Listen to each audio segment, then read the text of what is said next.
Happy Monday, crypto fam. How's it going? Make some noise in the live chat. In today's show, we'll be discussing why the Bitcoin price seems to be stuck in this narrow trading range. Also quoting Max Kaiser, those who are not getting into Bitcoin now is because their DNA was not meant to survive. He also says we're building the Ark in El Salvador and we welcome everyone to come to the Ark, the savior, which is El Salvador. And if you prefer to go down with the ship, F you. Also breaking news just in, Dubai developer to build the world's first Bitcoin tower, literally 40 stories high. I'll be breaking this down for you. Also, happy pizza day. Did you know that the pepperoni on the first pizza bought what Bitcoin is now worth $6.5 million? That's right. Also in today's show, Bitcoin now receiving massive buy pressure from this development, according to CoinShares, and we're referring to Tether, USDT, allocating up to 15% of its profits into Bitcoin as a part of its new reserve management strategy. Also in today's show, top crypto analyst Michael Saylor says Bitcoin can witness a make or break moment in the coming days. I'll be breaking down his latest outlook, as well as Michael Saylor. He says Bitcoin is here to stay and Bitcoin is the future. It's this masterpiece of engineering. I'll be breaking down the Michael Saylor Miami highlights from the recent conference. We'll also be talking about his $6 million Bitcoin price prediction. All this plus so much more in today's show. And welcome to everyone just tuning in. This is pod episode number 1289. I'm your host JV, and today is Monday, May 22nd, 2023. We have lots to discuss, so let's dive right in with today's market watch. We got Bitcoin barely in the red, trading just under 27,000 at the time of this live stream. We got Ether pumping back in the green, up 0.5%, trading back above $1,800, while BNB also barely back in the green, trading at roughly $310. And checking out coinmarketcap.com, the current crypto market cap still sitting steady at 1.1 trillion with only 25 billion in volume in the past 24 hours. Bitcoin dominance has been steady as well at 46.4%, along with the Ether dominance pretty steady at 19.4%. And checking out the top 100 crypto gainers in the past 24 hours, we have Conflux up 5%, trading just under 32 cents, followed by IOTA up 4%, trading just above 18.3 cents, followed by Tron up 4%, trading at roughly just under 8 cents. And checking out the top 100 crypto gainers for the past week, the biggest losers, Hex down 28% and Pepe down 6.5%. Some of the top gainers include CFX up 5% for the week and Neo up 4.2%, and the rest is pretty modest. And checking out the Crypto Greed and Fear Index, one of my favorite indicators. Today, we're currently rated a 49 neutral. Yesterday was a 52. Last week, a 50. And last month, a 53, which is neutral. So there you have it. How many of you are currently bullish on the King Crypto? Let me know in the comments below. And now let's break down today's technical analysis and discuss why the trading action has been so boring. And it seems that the Bitcoin price has been stuck. Bitcoin continues its sideways price action under 27,000 this morning, May 22nd, as the bulls and bears find it hard to break this stalemate. So which way for the King Crypto? Well, notably, Bitcoin price has fluctuated inside the narrowing ascending triangle range since May 11th, defined by the horizontal resistance around 27.5 and the rising trendline support currently near 26,890, as outlined here in this Bitcoin 4-hour price chart. Now on May 22nd, Bitcoin dropped below the support trend line to around 26,550, but recovered quickly afterward to 26,900, a bullish rejection. And meanwhile, the volumes were relatively lower, suggesting that fewer traders participated the intraday dump and pump move. Now let's discuss more precisely why the price action is not moving. Flat price action in the Bitcoin market can precede periods of extreme price volatility triggered by big events. For instance, Bitcoin fluctuated in the 16 to 17.5 range between November 9th, 2022 and January 10th of this year, right in the aftermath of the FTX crypto exchange collapse. The price attempted to break above and below the range on some days, but failed to establish a recovery trend. So the market witnessed a similar flat trend after the sharp Bitcoin price decline led by the collapse of Terra in May of last year. And notably, Bitcoin traded inside the 28 to 30,000 range for almost a month before entering a decisive breakout stage. Now, Bitcoin's flat trajectory in May thus far has followed the U.S. banking crisis rally 2 months ago, with numerous failed attempts to cross above 30,000. I think we slightly touched upon 31,000 before correcting back under 30. In other words, Bitcoin traders are waiting for a potential market trigger, once again, that can decisively push the Bitcoin price in either direction. One major potential event will be the Fed's decision of interest rates next month. Currently, the conflicting outlook on raising interest rates is likely the main factor behind the sideways action of stocks, including risk assets like cryptos. And in fact, Bitcoin price has seen one of its least volatile periods since April historic volatility, data shows. So what's likely next for the king crypto in the short term? Well, technicals meanwhile show that a potential breakout above its 50-day exponential moving average, which you can see in this chart in the red wave, is around 27,580, currently in play. If this happens, the Bitcoin price may once again retest the important 30,000 resistance level, where rejection will be highly probable upon its first attempt. But conversely, a pullback from the 50-day exponential moving average would put the Bitcoin price en route towards the next big support level for a potential bounce as the 200-day EMA, which is the blue wave, sitting at roughly 25,000. So what do you think we're likely to do from here? Pump or dump? Holla at your boy in the comments right down below. And quoting Max from his recent speech in Miami at the conference, those who are not getting into Bitcoin now is because their DNA was not meant to survive. We are building the Ark in El Salvador, and we welcome everyone to come to the Ark, the Savior, which is El Salvador. And if you prefer to go down with the ship, well, F you. Very bold words from the high priest of Bitcoin. And welcome to everyone just tuning in now for some more breaking news. And that's a massive Bitcoin tower, which is going to be built in the UAE, in Dubai, which rumor has it, 40 stories tall and the first of its kind. So let's break this down. I think this is pretty cool. Bitcoin has gained popularity globally, and lately the UAE also emerged as an avid supporter of cryptos. In one of the latest initiatives to celebrate the values of Bitcoin, a Dubai-based developer built a new hotel chain in the shape of Bitcoin, and additionally will be a real Bitcoin tower which will stand 40 stories high. This breaking news just in. That's right. And in addition to the tower, the new hotel chain will also embrace technologies like AI and blockchain to focus on material sustainability. The hotel chain has introduced a distinctive method of rewarding its guests through the use of NFTs, quite interesting, which grant exclusive benefits to the hodlers. And additionally, the rental fee will be treated as a form of crypto staking, generating an annual percentage yield that guests can claim. Now, Salvatore Legerio, the project developer, describes it as the first hotel that reimburses guests for their payment with added interest. Now, the CEO of Metaverse Investments LLC, who is the inventor of the initiative, he stated, "This initiative or innovative approach to hospitality reflects the growing importance of cryptocurrencies in today's society. It is an excellent way for people to experience and learn more about them." And according to the details, the 40-story Bitcoin tower will represent the values of Bitcoin that Satoshi Nakamoto shared with the world. Now, what are your thoughts? Would you actually ever visit this hotel in Dubai? And would you visit the tower? And do you think this is good for the mass adoption? I think it's great to bring attention. So I think it's a great idea. And it seems Dubai is leading the way with technological innovation. Just look at the place. It used to be a desert. Now it's one of the most advanced civilizations in the world, that part of the world. So much respect to Dubai and the UAE and everyone involved with this project. I wish it mucho success. With that being shared, today is Happy Pizza Day because this is the anniversary of when those infamous 10,000 Bitcoin was purchased for those two pizzas. So let's break this story down, shall we? Check it out. 13 years ago, it was programmer Laszlo who made the first commercial transaction with Bitcoin on May 22nd of 2010, buying two Supreme pizzas from Papa John's for a whopping 10,000 BTC, which is roughly $250 million at today's prices. The day is known and celebrated as Bitcoin Pizza Day. So happy Pizza Day. Everyone show some Pizza Day love in the comments below to commemorate the occasion.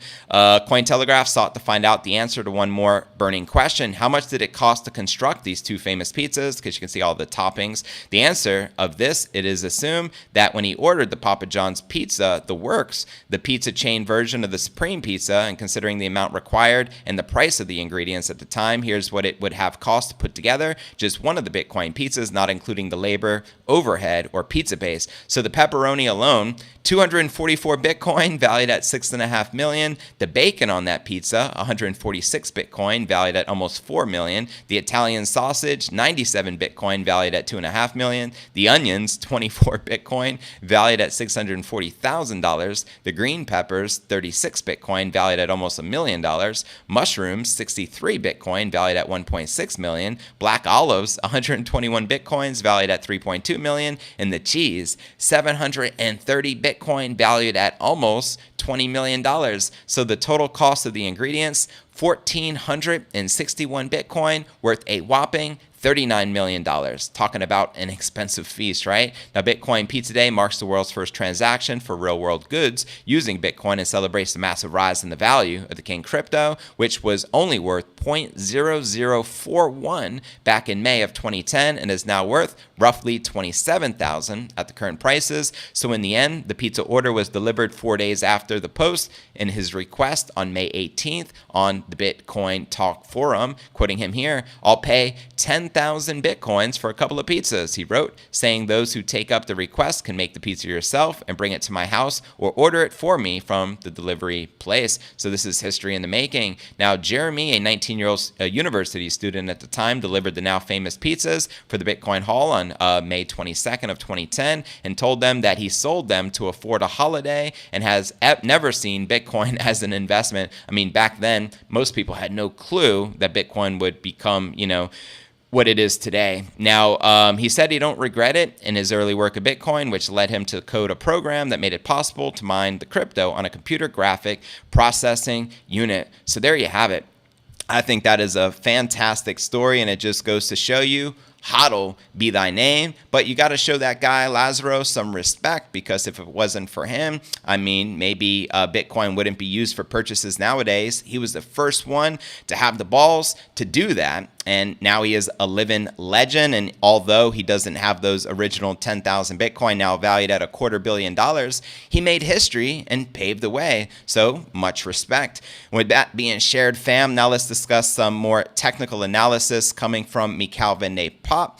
But first, let's actually dive into some buying pressure as a result of Tether USDT. I think this is absolutely good as mass adoption continues for the King crypto. And then we'll dive into the latest from the Giga Chat himself and what he shared at the Miami conference. We're talking about Michael Saylor as well as his $6 million Bitcoin price prediction. So here we go. Bitcoin will be receiving a boost from prominent stablecoin issuer that is likely to support the King crypto's price in the future, according to digital asset manager CoinShares. And a new blog update, CoinShares weighs in on Tether's recent decision to allocate up to 15% of its profits into Bitcoin as part of its new reserve management strategy. Quoting them here, the announcement from Tether, one of the most prominent US dollar denominated stablecoins that has decided to begin purchasing Bitcoin from its profit, is anticipated to have positive effect on the Bitcoin price. Let's go. CoinShares says that historically, large purchases like the one that are about to come from Tether have positively impacted the price of Bitcoin and should support Bitcoin even if the firm does not invest the full 15% of its profits, which would amount to roughly $75 million. Quoting CoinShares here,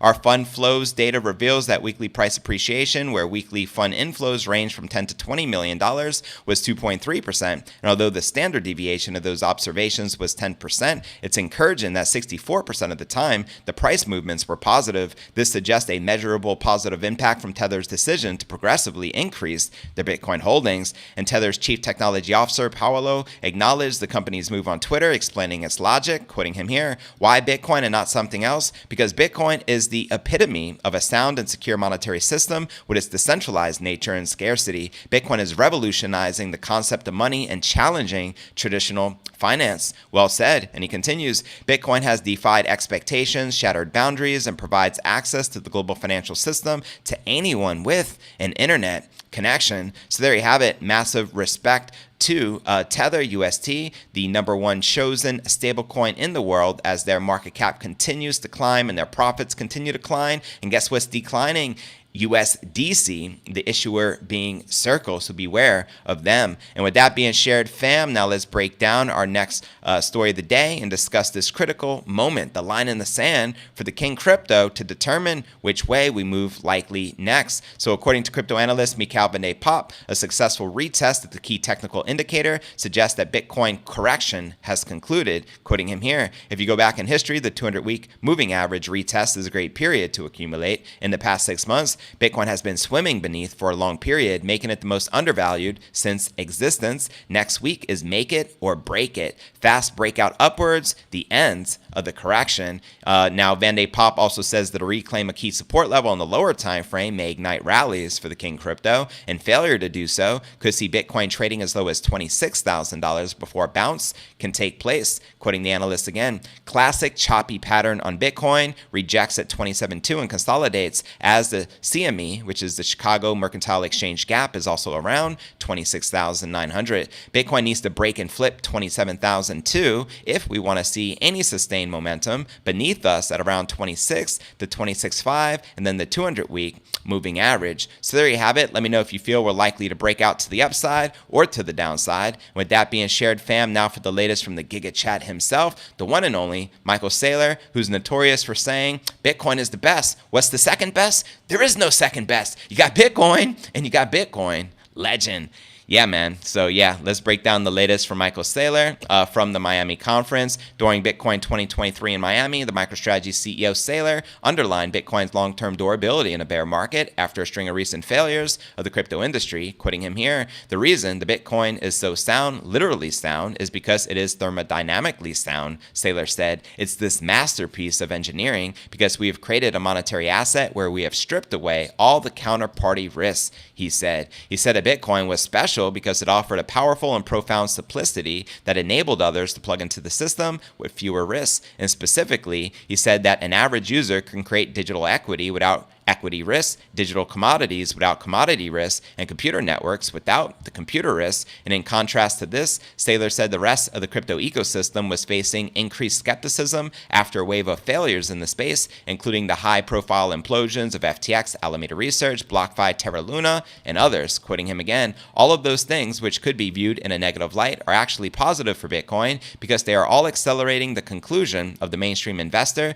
that Bitcoin is special and ethically sound, technically sound, and economically sound. Bitcoin fixes things. Bitcoin can help everybody, it said. Saylor specifically highlighted the growing success of the Lightning Network and ordinals as indication the space was moving in the right direction. And despite Saylor's upbeat tone, the conference had only 12,000 attendees. In comparison to last year, I think we had roughly 30,000, but we also had headline speakers including Robert F. Kennedy Jr. and Michael Lewis, the best-selling author of The Big Short. And last year's Bitcoin conference struck a more buoyant tone with the price action hovering around 43,000 last April. However, since then, Bitcoin lost almost 40% of its value, indicating that the bear market was in full effect. And for Bitcoin maximalists like Saylor, however, there was little reason to be concerned. During his speech, Saylor said that Bitcoin was the most secure financial asset in the world. And I'll leave you with this. Bitcoin is here to stay. Bitcoin is the future. Preach. Now for his throwback prediction he made back in December of 2021, around the time Bitcoin hit that all-time high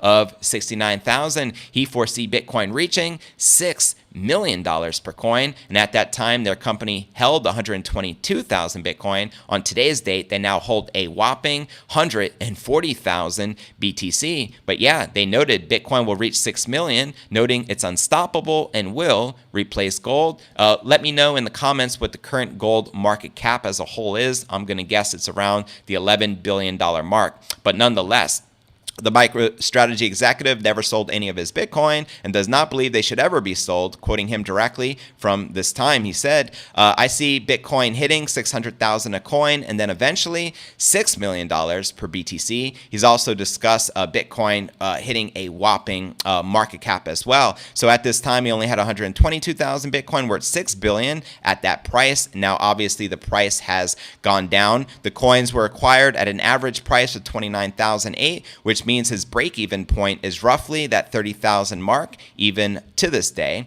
Now, MicroStrategy is the largest publicly traded corporate hodler of Bitcoin in the world, and according to Max Keiser, the new king on the block is Tether, because at the rate that they're going with putting their reserves into Bitcoin, they could surpass the Giga Chad himself. In November of 2021, Saylor said the Bitcoin was unstoppable and will emerge as a $100 trillion asset class. Take that, Peter Schiff. And again, what is the gold market cap? Like 11 trillion. So he's talking about Bitcoin tapping into the total addressable market, which I believe is currently 500 trillion. The CEO repeatedly said Bitcoin will replace gold. I think as well, it's only a matter of time. And he also said, once upon a time, gold was the most desirable store of value. Now, Bitcoin is taking its place. That's right. I agree 100%. It is what it is at the end of the day, fam. And with that being shared, now let's dive into some live Q&A. Welcome to each and every one of you in the live chat. What is poppin'? What's good? What is new? Happy Monday. You ready to conquer the week? DS Flat, welcome. Selling with Twins. Ron P. Coin Father. Nathan Roth, what's poppin'? Lazy Turtle, good to see you. We have, good to see you, Satwise Jenks. As always, Selling with Twins, what's poppin'? We got Mike M. We got Michael Volkerman. We got LFC Liverpool Film Club. We got, Maximus, always a pleasure. Damn Drummond, good to see you as well. What's poppin'? Fifth column, good to see you. Megadon, welcome. Good morning, good afternoon. And let's start reading these comments out loud. Shout out to Tony Jeffries. I appreciate the support as always. Let's freaking go. You already know. Thanks, JV. It has been a few days, but the kettle on Notepad ready. That's what's up. Do what you got to do. Come on, good people. Retweet and LinkedIn. Let's orange pill the world. We are doing them a favor. Appreciate all of that support. Roll. Let's get it. Tweet link, you can always find that on crypto Twitter. Retweet the show. I know I got a retweet. The first one today was Dankness. Even Max Keiser has been showing a lot of love to the show, retweeting my tweets daily, which I highly appreciate. Just means that we on the right track here and doing something right. It's interesting today, faux show, says Dankness. Just realized that the mental health month is the same month as my birthday, so I need working with some guys about their mental health. That's what's up. It's good to bring awareness about men's mental health. Of course, a lot of people suffer with that. And I think the solution to that is being active with feeling good, doing things that make you feel good, such as working out. Things that are maybe short-term suffering, but good for you in the long term. I know if I'm feeling down, I got to put in a workout, and then I feel at the end of the workout like $1,000,000. Even if I have to struggle through that workout, whether it's whatever it is, it could be basketball, it could be running, it could be working out, lifting weights at the gym, it could be doing push-ups at home. And shout out to Tristan and Andrew Tate for doing their job in the world with helping men with men's health. Got to give credit where credit is due. Is my Bitcoin safe in Robinhood self-custody wallet? Says the fifth column. Dankness responded, nope. And Robinhood isn't real Bitcoin. If it was, they would allow you to send it to another wallet. Well, there you have your answer. Move it to a self-custody wallet that you trust. Keep in mind that any exchange that you have your crypto on, you no longer own that cryptocurrency. If it's not your keys, as I commonly say, it's not your cheese. And yes, this is pod episode number 1289. If you're new to the channel, make sure to subscribe and ring that bell to get notified every single day when I go live. Sailing says digital. I'm from St. Francis Bay near the famous surf spot in J Bay. Super tubes. I'm in the Garden Route. If you know the area, that's what's up. I have someone I was talking to that knows the area. I will text her next time we talk. Maximus says, yes, JV and my Crypto News Alerts fam. How's it going? It's going pretty well. Appreciate you tuning in, supporting the show as always. What's new with you? I can send another wallet from Robinhood. Yeah, if you can send it from Robinhood wallet to a self-custody wallet, that'd probably be your best bet. Because if ish hit the fan, which it tends to do in this industry, we've seen it with FTX last year. The second largest exchange in the world collapsed just like that, thanks to Scam Bankman-Fried. It can happen to anyone. You know what I mean? The fifth column says it's a self-custody wallet. It says there is keys. Well, if you have your own private keys to it, that's great. But if it's not attached to any company or exchange, I think it's even better. So I would look into a Trezor wallet or a self-custody wallet that has no connection or correlation to any of the exchanges. You know what I mean? Because we can't really trust anything they say. Trust nobody. Verify everything. That's the motto of Bitcoin, right? So yeah, DS Flat says London Blockchain Conference at the end of May. Anyone going? Great time to learn what Bitcoin can actually do. That's what's up. Shout out to everyone out there in London and in that side of the world. I think it's great to continue these meetups. There is no 12-word seed phrase on the Lightning wallet. Security is a concern. Ask LFC, Liverpool Film Club.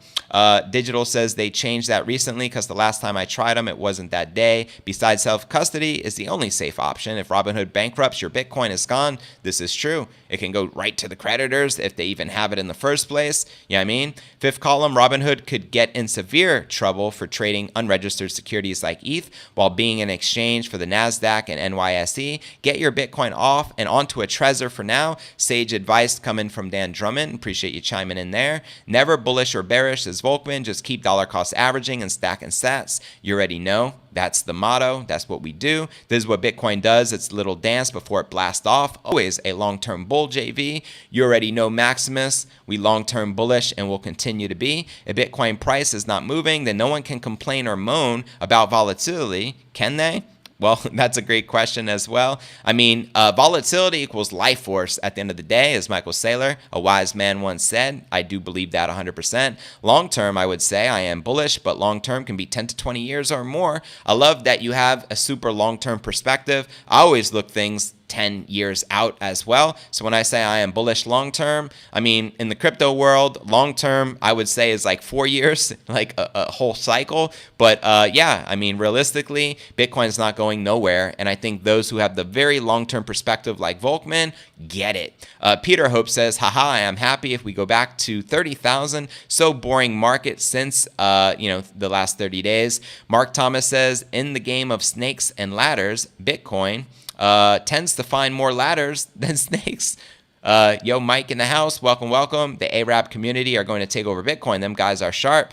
Agreed. Big things happening with, Bitcoin in the UAE. You could advance your civilization if it was nothing but sand. Exactly. Someone had to be the first real world transaction. Exactly. So shout out to Lazaro. And again, happy pizza day. They taken over the globe. They have the oil. Well, this is true. Nathan says, good morning, JB and Crypto Fam. Good morning, Nathan Roth. Good to see you as well. The rest will look and learn. Absolutely. The rest of the world is taking notes right now. Nathan says, I was vacationing in Mexico for my anniversary, but back in the States. Well, welcome back. What part of Mexico? Which cities did you visit? And how was your experience? Hope you had a grand old time. Good to see all of the crew. Absolutely. Good to see you back as well. Wish I had some pizza now, says Greedy Savvy 1. Don't we all? JV, Digital Dankness, Statwise Jenks in the building. Welcome, Statwise. What's poppin'? Always a pleasure. It's going up forever. Laura, Coin Dad, how was your conference? Coin Father, welcome as well. Yeah, do keep us in the loop with how the conference went. NGU Technology, as we all know, number go up technology, which Bitcoin has built into the protocol. We're witnessing that in real time. Keep it in mind, in the last 10 years, Bitcoin is up over 20 million%. Take that, Peter Schiff. Take that, Gold Bugs. Take that, central bankers. Take that, Sleepy Joe. It is what it is. What's up, Kenny Ogden? Good morning. Welcome. Done with 23 Bitcoin. Megadon, welcome and congratulations if you have 23 whole coins. That is fantastic. But again, you don't have to reveal what your crypto holdings are for security reasons. It's best to keep that incognito, if you know what I mean. D-Flat, if you like Bitcoin Cash, whatever, but SBV is Craig Wright's baby, not Satoshi, so I root against it like a Red Sox fan does the Yankees. That's hilarious. Funny, it's about the same time as the U.S. ceiling debt. I'm late again, JV. I'll hit the rewind, says Lazy Turtle. All good. Appreciate you tuning in regardless. I was late too, and remember to smash the like. Well, thank you for smashing that like and enjoy the replay after this live stream. I'm hoping the price stays cheap just a little while longer. I'm 5,000 away from my second Bitcoin. Well, congratulations, Martin Burke. Keep doing what you're doing. You will be a double whole coiner here very soon. Keep it in mind, there can only ever be 21 million Bitcoin in circulation. There's over 50 million millionaires in the world, making not even one Bitcoin to go around for each millionaire in the world. So you do the math. You know what I mean? Martin bills are paid food on the table. I'm happy stacking cheaper sats. That's what's up. Daily mushroom microdose has helped my mental health tremendously. Love to hear that. Psilocybin mushroom, I would take it. Microdosing, do what you do. Expect more volatility in the markets once the fixed debt ceiling. We all know there is no fixing. Exactly. Once the genie is out of the bottle, you can't put that mofo back. It is what it is. Moon Palace in Cancun. That's what's up. Cancun, I remember in high school, I think that was the destination my school traveled to, like the senior trip. I don't think I attended though, but I love Mexico personally. I have family that, actually not family, but close friends in Mexico as well. I love that place. Pierre says, can become Canada's first Bitcoin supporting prime minister. Vote with your Bitcoin wallet. Nope, Bitcoin Miami 2023, done with the conference. You will never know how many Bitcoin. That's what's up. Good to note. Keep it a mystery. Good thinking. Was thinking what's better, multi-sig or cold storage? Now, multi-sig, for those who are not familiar with it, that means more than one person is required to make a transaction. So, for example, you and another party would both have to mutually agree for the transaction to go through, which is another added layer of security. Now, regarding cold storage, it's just ultimately self-custody, not connected to the internet. So Trezor and Ledger would both be examples of cold storage. And I believe, I don't know about the Ledger, but I know the Trezor offers multi-sig. So that would be like, feeding two birds with one seed, which I prefer to say versus killing two birds with one stone, because who the hell wants to kill a bird? So if you want to feed two birds with one seed, pick up a Trezor. It's a cold storage device, and I believe it also offers a multi-sig, so you get the best of both worlds. Biden had a whole speech about how the news is lying about the dollar crashing. Good Lord. Why couldn't he just tell the truth for once? Because that's not his job. His job is to deceive you. And unfortunately, there's a portion of the population that believes everything that old man continues to lie out of his lips. You know what I mean? Still can't get the Ledger to work. Ledger has no tech support. Like, for real? You can't get the device to work? What's going on with Ledger? Digital, they can't help lying, bud. It's like any government trying to save its arse. That's right. Yeah. Trezor does offer multi-sig, so that's what's up. Makes it a no-brainer to me. Pick up some multi-sig. Now, yesterday there was a suggestion in the chat. Why don't you put up a QR code of the Lightning Network so you can receive tips? Because as you know, when you send a super chat tip, which I greatly appreciate, YouTube takes a good portion. So, for example, when someone sends me $5 through the super chat, I only get $3 because $2 goes to YouTube. Well, guess what? As of now you can actually send a Lightning Zap or whatever you want to call it, and you can actually tip me through the Lightning Network. And I'm going to put that up here on the screen as we wrap up with the big finish. So you can see right there, all you do is pull out your phone, you scan it, and you select your Lightning wallet of choice, whether it's Strike or whatever it may be. So if you do send me a Zap via the Lightning Network, let me know so I can shout you out, because I won't be notified through YouTube, just FYI. So beginning today, we'll start doing this. I'll bring it up. I'll start doing it during the Q&A and during the big finish. I'm not going to keep it up during the whole show, but if anyone feels intrigued to send a Lightning Zap, holla, do what you got to do. And with that being shared, fam, now for a recap of what I covered with you here in today's show. I broke down the latest technical analysis. We discussed why the Bitcoin price action seems to be stuck around 27,000. We also discussed breaking news with the Dubai developer to build the world's first Bitcoin tower, as well as Bitcoin hotel. We also discussed Happy Bitcoin Pizza Day, and the pepperoni on the first pizza bought with Bitcoin is now worth $6.5 million, just the pepperoni alone. We also discussed Bitcoin now receiving massive buy pressure from the development of Tether USDT, allocating more Bitcoin into the reserves. We also discussed crypto analyst Michael Saylor says this is a make it or break it moment in the coming days, and I shared his latest outlook. We also discussed the latest from Michael Saylor, who says Bitcoin is here to stay. Bitcoin is the future. It's this masterpiece of engineering. And also broke down his throwback $6 million Bitcoin price prediction. But where do you feel the Bitcoin price is likely to go next? Let